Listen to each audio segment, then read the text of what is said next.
Oke, balik lagi bersama kami di Epok Sinau di part kedua. Yes, kita akan ngopi cara cerdas dan Sinau tanpa ampas. Sambil kita mau menunjukkan bahwa kita ini orang-orang yang taat pajak juga ya. Jadi jangan lupa itu teman-teman Sinau di rumah. Ya, penyumbang devisa lah Mas. Oh, penyumbang Desiva sampean. Devisa ya, Desiva atau goku. Desiva. Mas, Wah, iki rodok. Wah sih Mas, karena banyak sebetulnya kalau ngomong-ngomong masalah tanaman, apa yang kita konsumsi ini rokok, artinya juga mengandung tembakau, adalah budaya juga, mulai zaman turun temurun ya, nenek moyang kita sudah itu akhirnya berkembang, iya. caplok industri dan sebagainya. Ups. Ups. Nah. Terus aku tertarik yang lalu kita ngomong masalah tempe. Itu tempe. Tempe yang kita kan bicara sama Mas Seto tentang Iya, tempe mendoan, tempe ini. Iya. Dan pada Lapak Rancak yang episode Mas berapa ya? Yoyo kalau nggak salah. Mas Yoyo, tempe mulia sana. Episode 21 ya. Episode 21. Episode 21 kita Mas Seto. Waktu itu kita membahas di Lapak Rancak itu kan biasa kita untuk mengangkat produk-produk UKM. Ya. Nah, salah satunya adalah Mas Yoyo, dia produsen tempe. Atau pengrajin tempe ya istilahnya. Produsen tempe di sana gitu. Sempat kita berbicara tentang bahan baku dari tempe itu sendiri. Iya. Adalah kedelai. Yes. Nah cuma sing aku nggak bingung itu kadang-kadang kan gini. Ada pertanyaan yang mengganjal itu. Tempe jelas dari kedelai, iya kan? Tempe dari kedelai. Ada banyak varian dari kedelai. Kita punya lokal kedelai tempe. Tapi kenapa kok kita masih bergantung kepada tempe yang impor? Misalnya Betul. kayak gitu. Malah katanya 100% supply dari Amerika. 100%. Ironis sekali. Sementara kalau kita makan, nggak tahu loh ya.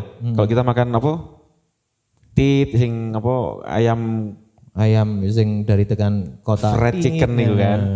Itu malah lokalan katanya. Dari ini merek gitu, sing luar. Kan kebalik tuh. Tempe sing produk lokal tapi bahannya 100% dari luar. Sementara sing merek luar ke barat-baratan malah dari dalam negeri. Iku lawe, wale. Gimana? Fenomena kayak gini mungkin Mas Yoto punya penjelasan yang lebih mencerahkan kita teman-teman Sinau di rumah juga. Ya sebenarnya kan ini juga saya bukan kapasitas saya untuk membicarakan masalah ini. Tapi yang menarik adalah sebenarnya ada beberapa komunitas kayak pegiat petani organik atau biodinamik atau teman-teman yang dari permaculture itu emang sekarang juga lagi menggalakkan penanaman jenis-jenis varietas lokal. Ada jagung, ada beberapa jenis kacang-kacangan, terus ada juga padi-padi varietas lokal. Karena sebenarnya kita juga punya ragam jenis varietas lokal. Nah, kalau kedelai mungkin kalau di Malang saya baru dengar ini. Tapi ada beberapa kota yang mereka produksi dari kedelai lokal juga. Jadi ada kebetulan saya juga tinggal lama di Madiun, pengrajin tempe di sana dan buyernya itu juga mereka nggak mau memakai kedelai lain karena memang rasanya berbeda. Ya mungkin karena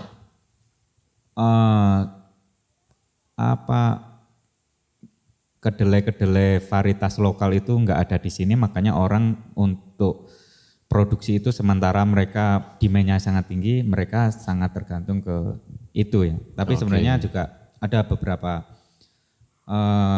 daerah-daerah lain mereka masih tetap pakai varietas lokal. Artinya berarti Mas, harusnya kita nggak bergantung sama impor dong? Harusnya.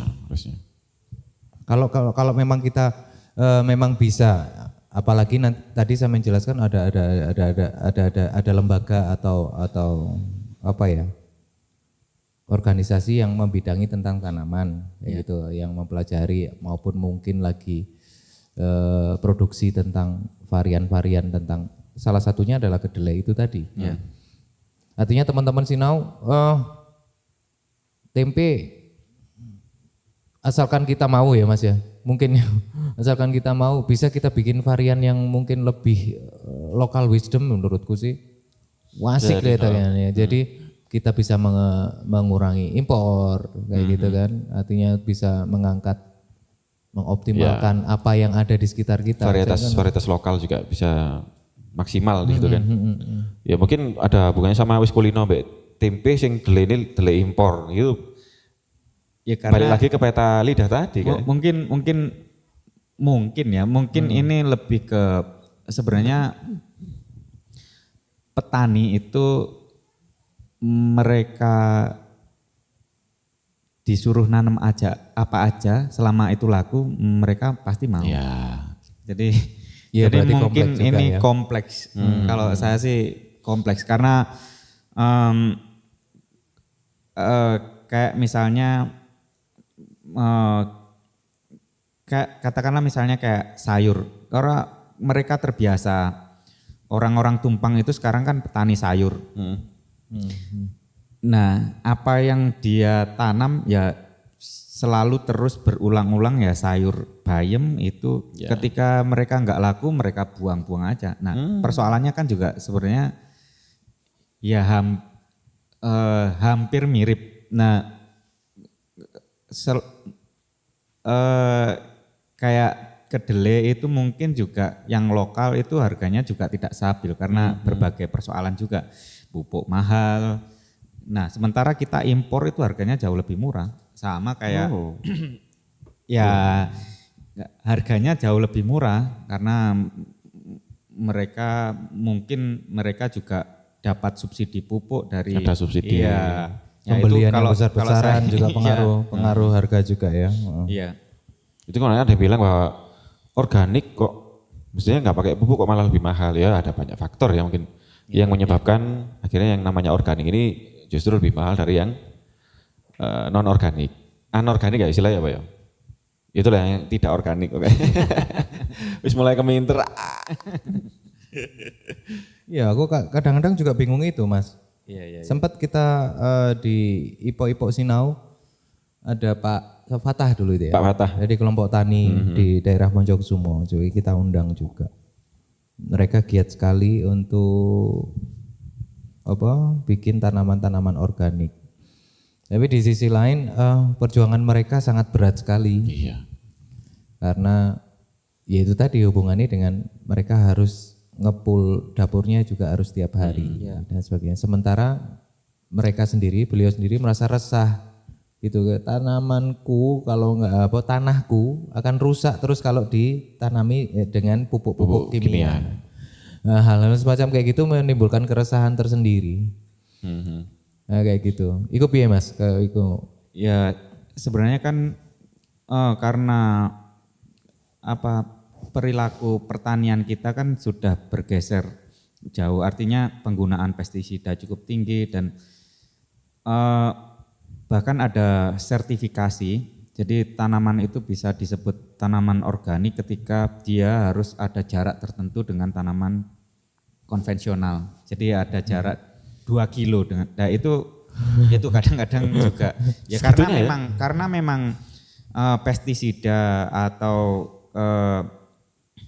pupuk-pupuk kimia itu ketika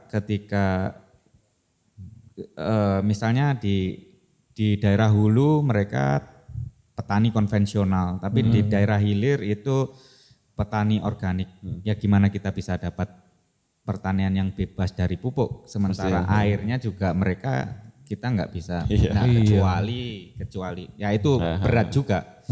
Kalau kita nggak melakukan bersama-sama, ya itu juga hal yang susah juga untuk dipenuhi.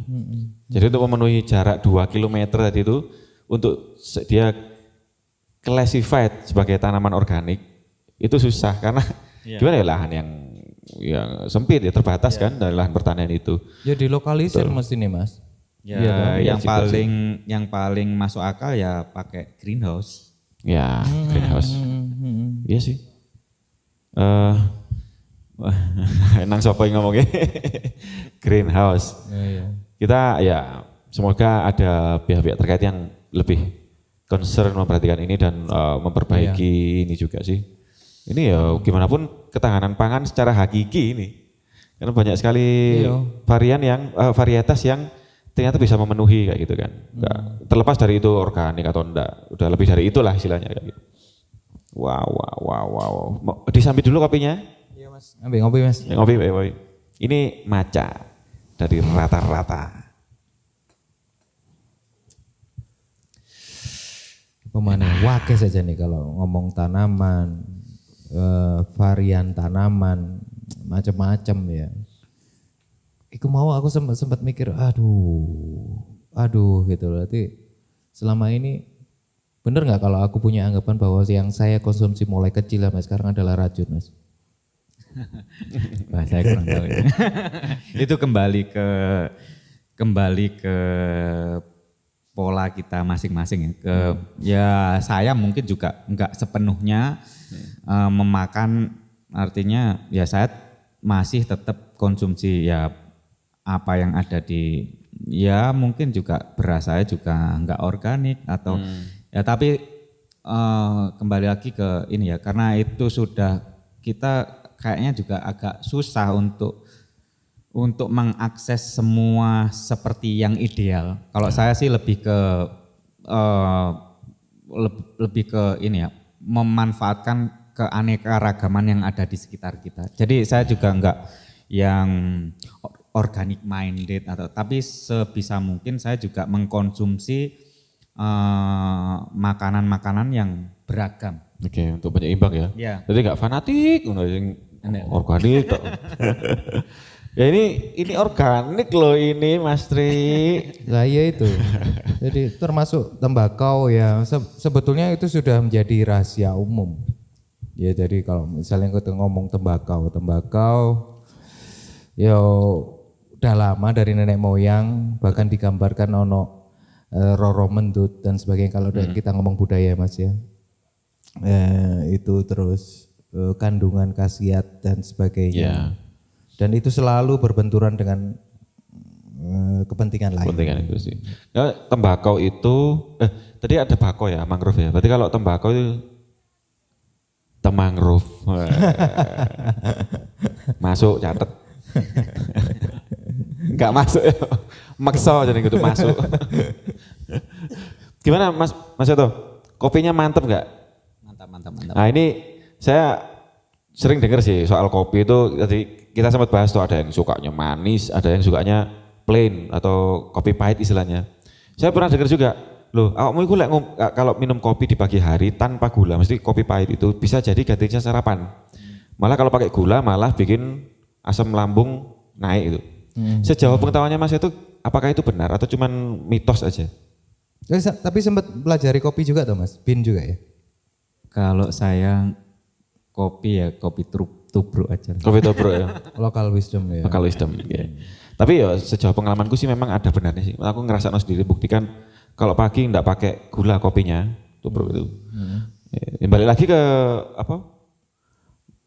peta lidah ya. Karena wis biasa ngombe kopi, lek gak legi gak kopi. Padha ngombe banyu kora. Padahal sebenarnya juga katanya gula itu kan juga danger. Berbahaya. Yes. Berbahaya. Ya, tapi kalau berlebihan. Ya. Semua yang berlebihan itu juga enggak baik. Sama Betul. aja. Garam juga gitu. Iya. Lek kemuangan moro kuasin kok ditapuk. Oh ya, dek karung ngono. Ya ora bimane. Biasanya kan ngono. Enggak, tapi aku memang benar-benar merasakan. Jadi merasakan dalam arti kayak gini. Secara tidak sadar, mulai kecil mungkin sama dengan Mas Seto. Sesuatu yang manis selalu diberikan, disajikan dan kita konsumsi. Ya. Dan itu ternyata peta rasa itu tadi. Ketika kita sudah mulai usia bertambah, mbo ilat tambah tebel apa ya. Jadi biasanya 2 sendok teh itu manis, menurut saya. Itu masih kurang. Akhirnya butuh 3. Akhirnya butuh 3. Dan Menter itu sih. sudah dirasakan, kita sudah memetakan bahwa ini manis. Ya. Dan itu berbalik ketika ada indikasi saya kena diabetes misalnya gitu. Kurangi gula. Sama oma wis bengok-bengok, ayolah kurang ono gulamu. Oma itu nyai. Teman-teman sinau. Sama bunyai. Jadi kurang ono gulamu sedikit demi sedikit. Memang saya merasakan itu Mas Eto. Oh ternyata dalam kopi pahit itu sebetulnya sudah ada manisnya kok. Ya, ada. Cuma kita memang dilatih untuk Gula membiasakan gitu.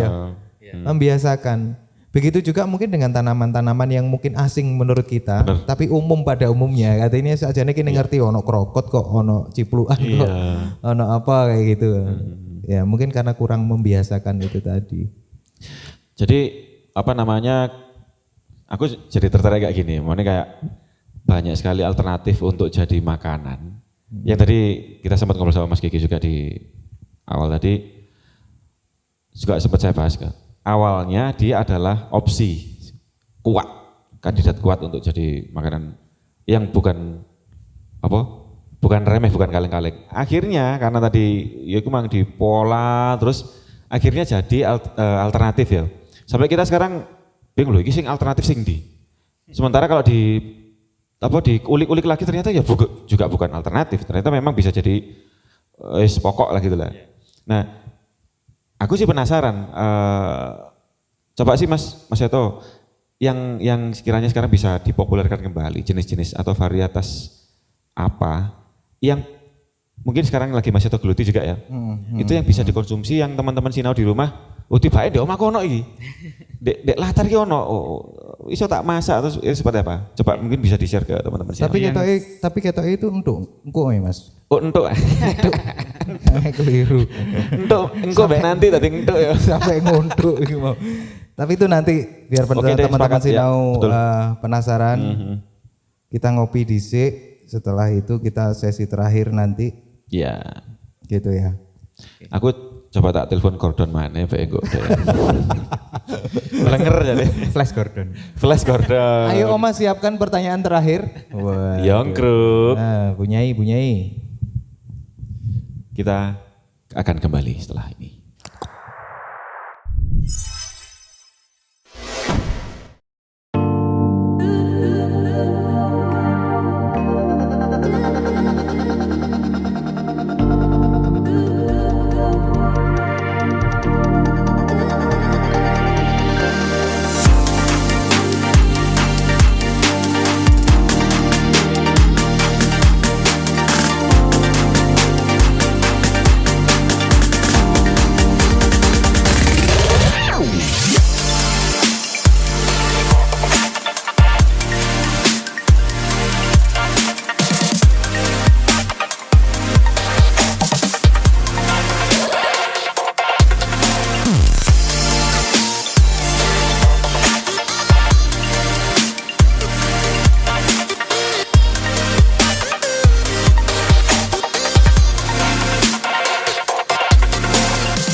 Kok channel sebelah, mbak ngepuk.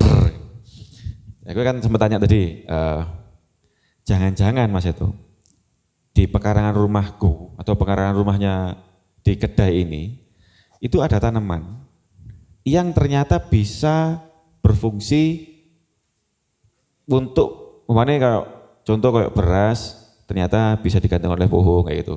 Apa kira-kira yang sekarang lagi populer, lagi ini tuh apa sekarang? Sebenarnya varietas apa? Yang 5 tahun terakhir itu orang membicarakan moringa, ada teh moringa, ada moringa itu sebenarnya kelor. Kelor. Kalau di Jawa itu mungkin karena dia berkaitan dengan mistisme, jadi ada nilai mistis itu. Mungkin jarang orang mengkonsumsi. Padahal sebenarnya di Indonesia Timur itu orang udah biasa memanfaatkan kelor. Nah, karena emang kalau kita ngomongin moringa itu mungkin kita kalau beli dengan harga yang mahal. Tapi kalau kelor aja mungkin kita minta sama tetangga itu dikasih. Kopi Iya, hitam Mas. black coffee. Tapi aku beberapa kali nanam Mas. Beberapa kali nanam terus mati. Tapi memang sifat dari moringa itu harus kena sinar ya. Dia nggak suka air ya. Oh, itu pantas. Oh enggak Selalu boleh gagal. sering-sering disiram. Selalu gagal. Iya. Berarti lek musim hujan malah jangan taruh luar gitu ya? Atau gimana? Ya enggak, Kalau- tetap yang penting harus ada sinar Mas. Harus sinar matahari Iya, terpapar langsung ya. Ada itu jelatang. Jelatang itu orang-orang bilangnya nettle. Itu bisa juga dibikin pasta. Oh ya? Ya dibikin pesto itu ada. Wow. Jadi kalau kita mau Jelatan itu mau sing gatel iki mau tutup. ya, Oh yang itu gatel bisa itu. bikin teh, kita bisa konsumsi untuk nettle. Kalau teh tadi aku udah dengar yang pasta ini loh aku Ya, kaget. jadi dibikin Ya. pestonya, jadi sebagai gantinya basil itu bisa. Oh gitu. Oh maksudnya apa lek nih? Apa taburan nih? Nah, bukan, jadi dia Diolah. Oh basil gantinya basil itu Iya, tadi. Oke. I see. Di blender. Ya. terus ada krokot itu kita bisa bikin salad juga, kita bisa bikin sayur bobor, kita Sayur bobor. ya junggul bisa kita bikin keripik, kita bisa bikin jus, kita bikin. Wah. Jadi sebenarnya Terus kalau suket-suket teki itu termasuk juga Mas. suket teki itu saya pernah di Madura itu jadi dibikin keripik. Wow. Jadi mereka Ya. ngambil umbinya itu emang dibikin untuk keripik. Umbinya? Umbinya. Bukan cuketnya masih.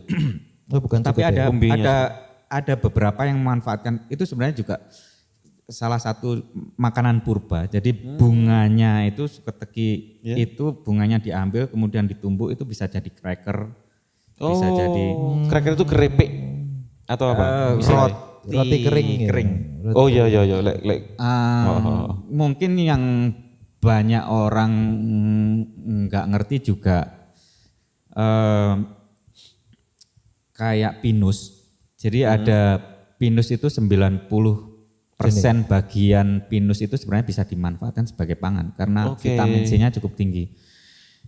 Itu bisa dibikin infus water atau kita bikin sirup dari bijinya pinus. Si, Mas.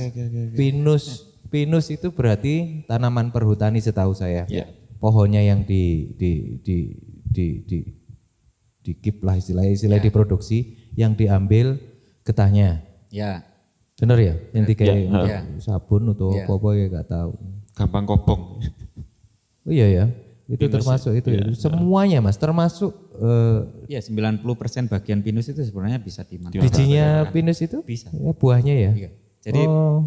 biji pinus itu kita bisa infus, kita olah dengan mungkin infus dengan berbagai macam buah-buahan atau rempah-rempah itu bisa kita konsumsi karena emang nggak perlu diolah, emang vitamin C-nya cukup tinggi. Atau biji pinus itu juga kita bisa bikin sirup dengan gula merah, kita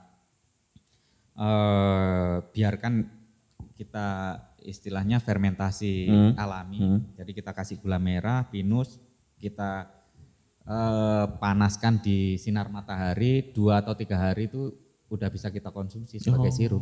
Wah, ini oke loh gini Mas. Pol. Sumpah. Jadi sebenarnya ada, kalau kita ngomong ya ada, jadi ini yang pengen sebenarnya kenapa kita pengen tularkan ke anak-anak muda itu sebenarnya kekayaan kita itu beragam. Artinya Melimpah. teknik ya pengolahan makan itu kita bisa dapat dari pengetahuan lokal atau dari ya kita kan sekarang ini akses informasi sangat terbuka. Jadi ada beberapa memang pegiat tanaman pangan liar di luar negeri itu banyak melakukan riset dan itu kita bisa juga melakukan hal yang sama. Bahkan kayak teknik pengawetan makanan yang pakai ragi alami dari jahe, dari kulit nanas atau ya itu sangat beragam dan kita bisa kombinasikan dengan tanaman-tanaman yang ada di sini, tanaman-tanaman lokal. Nah, mungkin yang jadi ada satu ada dulu saya pernah bikin festival pangan liar. Jadi itu challenge sebenarnya ke ibu-ibu.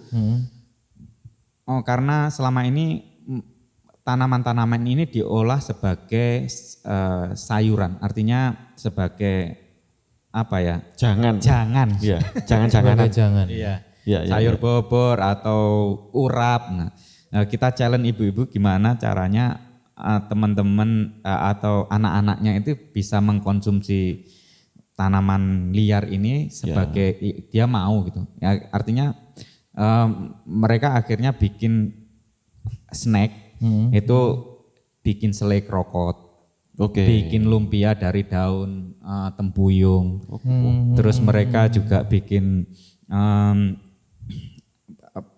macam-macam lah, putu ayu dari daun racun. Wah. Jadi tanaman-tanaman ini sebenarnya kita bisa kreasikan di macam-macam, bahkan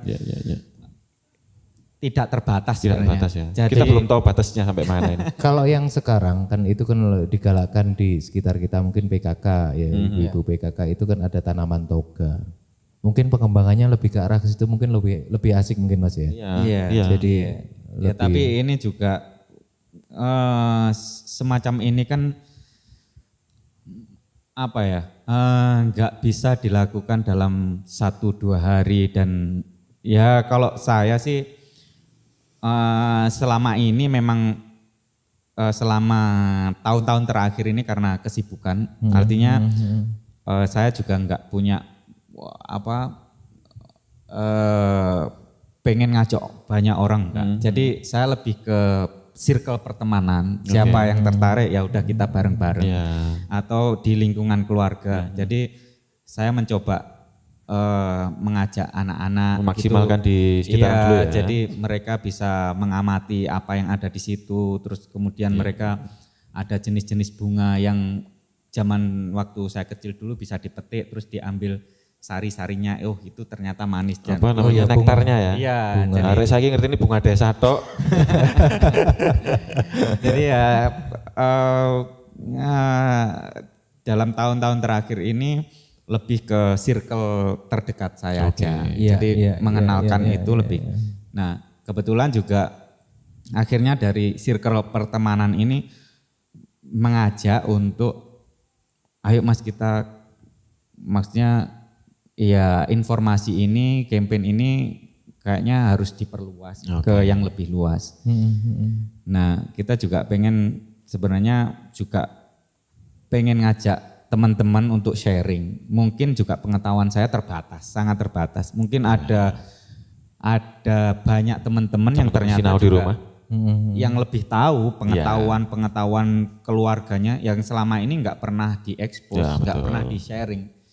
Nah, makanya sekarang kita lebih ke mengenalkan makanan-makanan itu, terus kita juga pengennya jualan supaya nanti orang juga ternyata tanaman itu punya nilai ekonomis, karena selama ini nggak dimanfaatkan karena nggak laku. Nah, kita coba mengangkat tanaman-tanaman ini ya karena memang punya kandungan nutrisi yang cukup, makanya gimana caranya emang tanaman-tanaman ini juga punya nilai ekonomis, karena itu bisa jadi sumber pemasukan juga buat petani, nggak dianggap sebagai gulma juga. Betul. Gulma yang di Dragon Ball. Iku Bulma. Oke, dan sekarang itu kalau kita mau nemui Mas Seto dan teman-teman kira di mana Mas? Saat ini kita ada di Garage Hub di Jalan Semeru 14, jadi kita baru aja buka, belum ada 1 minggu ini, jadi masih soft opening. Ya, emang kita mau dengan teman-teman itu kita develop menu-menu yang salah satunya juga ada pengenalan ke tanaman liar. Salah satunya kita ada menu itu mie Jawa dari kelor, terus ada keripik junggul. Jadi kita masak menu-menu lokal karena kita memang pengen ngangkat menu-menu lokal ini juga sesuatu yang menarik. Selain itu kita juga pengen memperkenalkan bahwa tanaman-tanaman yang ada di sekitar kita itu kalau kita mampu mengolah itu juga punya nilai ekonomis. Iya.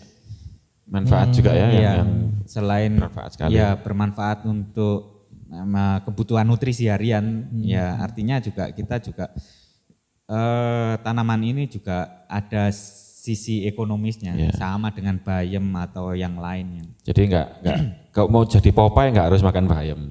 Iya, Gitu kan? Iya. Jadi banyak sekali ternyata yang bisa berpotensi seperti yang kita bahas tadi. Dan kita tidak tergantung pada itu aja. Itu kan Mas Dri? Betul. Jadi kalian jangan tergantung sama beras. Tapi jangan juga masak gabahnya. Jek ono pohong, jek ono telo, ya kan? Jek ono iku mau mangrove ya. Nah, jadi inilah yang kita lihat bahwa pergerakan ini atau yang disebut tadi oleh Mas Seto plant enthusiasm. Jadi pergerakan ini yang jarang sekali orang bergerak di bidang ini, yang rezekinya Ipopok Sinau bisa menghadirkan Mas Seto di sini. Betul. Dan iki sangat bermanfaat buat saya pribadi dan teman-teman yang saya juga. Karena kita dapat ilmu baru, bahkan mungkin untuk generasi-generasi kita selanjutnya, Mas. Jadi Oke, alamatnya di mana? Jalan Semeru 14 Malang. Jalan Semeru 14 Malang. Oke, teman-teman silakan berkunjung ke sana. Ini lagi soft ya. Lagi soft opening. Oma tadi nggak sempat tanya ya? Nggak jadi ya? Jadi mau tanya apa tadi? Hah? Oh nggak jadi? Oke. Dan ternyata banyak sekali permasalahan di lingkungan kita, khususnya pangan. Jadi khususnya pangan itu yang harus kita gali. Jangankan saya gitu, apalagi generasi berikutnya. Iya. Mereka harus dapat wawasan ini supaya bisa bertahan. Ya ngomong soal itu kan teman-teman ini kan bisa buat survival ya, betul ya. Kalau tahu wawasannya. Ini makanya penting sekali teman-teman Sinau di rumah. Aku sama Mas Tri nanti lah mudah-mudahan dapat rezeki ilmu ini yang lebih mendalam lagi. Terus kita berangkat camping. Asik. Eksperimen. Dan silakan buat teman-teman yang masih kepingin tahu atau mungkin masih penasaran, silakan datang ke Jalan Semeru nomor berapa tadi Mas? 14. Jalan Semeru 14 ya? 14 ya. Semeru 14. Di Garage Hub. Itu kerjanya Garaga HUB. Ya. Garage Hub ya. Silakan kalian datang ke sana. Ada hal-hal yang selama ini kalian enggak nyongko lek ono. Padahal itu udah jadi hal yang populer lah dulu. Atau mungkin sekarang udah ya tadi sempat bahas di awal bahwa ada pergeseran peta lidah ya. Karena itu industri tadi ya. Yes, tapi kita apa-apa lah sebagai ilmu ya. Tapi sebenarnya tempat itu sebenarnya lebih ke ini ya, lebih tempat untuk sharing ya. Kita Nongkrong sharing dan kolaborasi. Artinya kita sangat terbuka untuk memperkenalkan ya apapun lah. Tapi kita memang pengen ada ya mungkin fokus ya. Bukan fokus aja sih sebenarnya lebih ke memasukkan hal yang baru dan tanaman pangan liar itu sebenarnya dari 5 tahun terakhir ini sudah jadi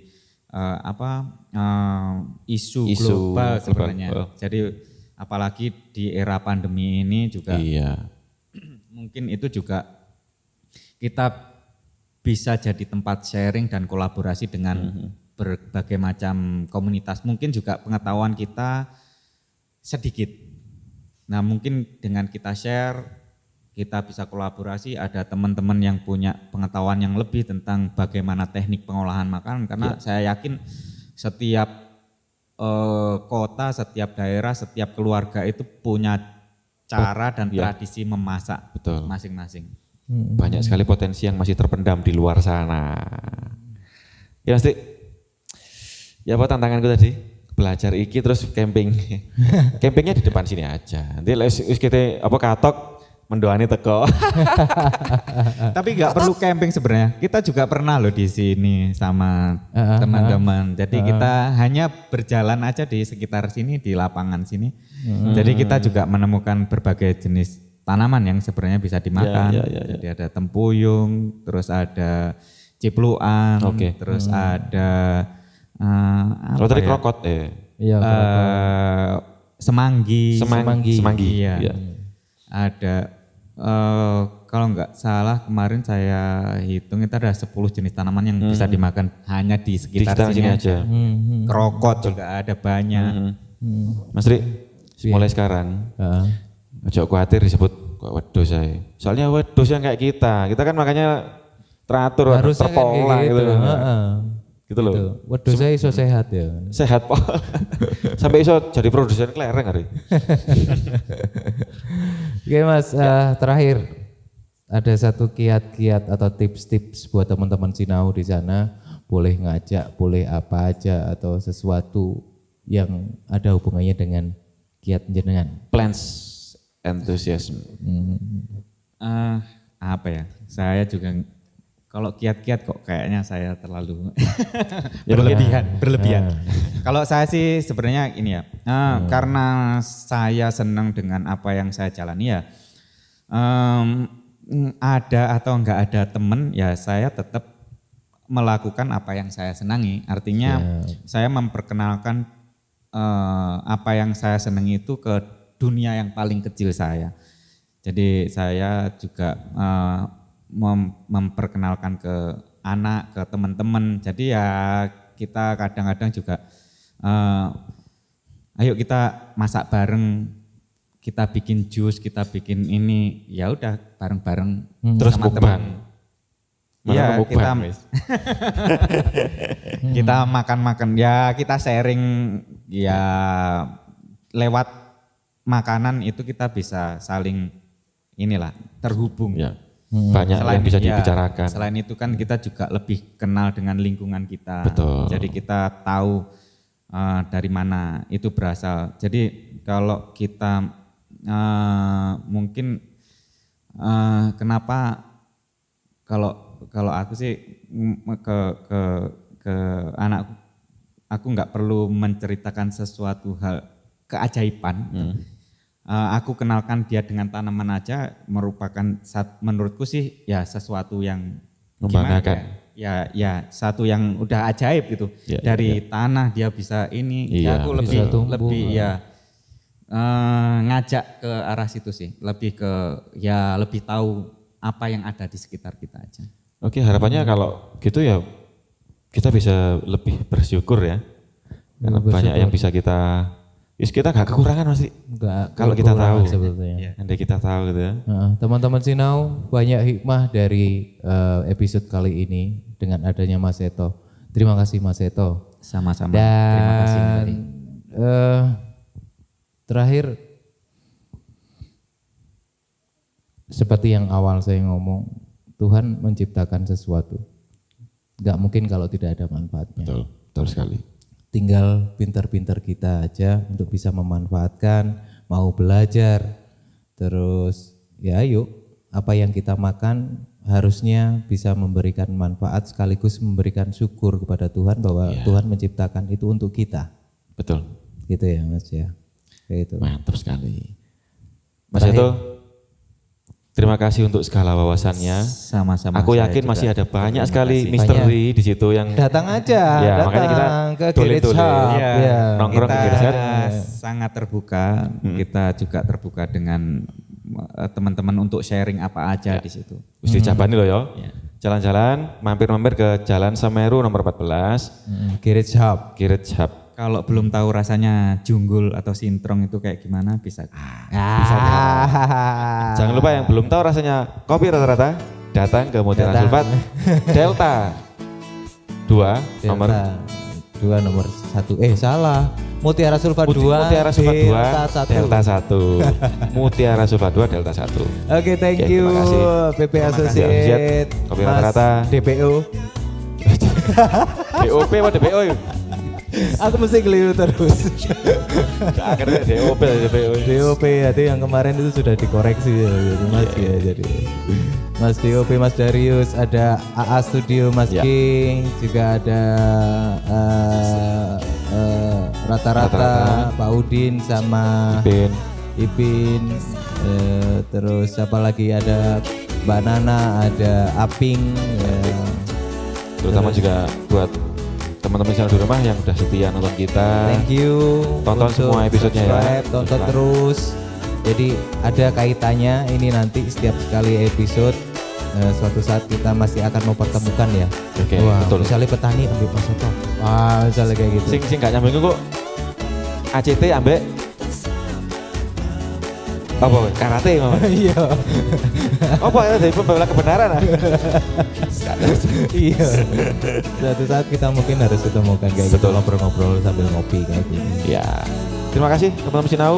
Semoga kalian tetap sehat dan penuh keberkahan. Tetap ingat ada 3M dan Ada 3W-nya. 3A tadi ya, berarti Iya. Mas Tri. Kalau aku 3L aja. Kita akan ketemu lagi di episode mendatang. Saya ngenteni aku ngomong apa. Mas itu terima kasih banyak sekali lagi. Thank you. Sampai ketemu lagi. Assalamualaikum warahmatullahi wabarakatuh. Assalamualaikum warahmatullahi wabarakatuh.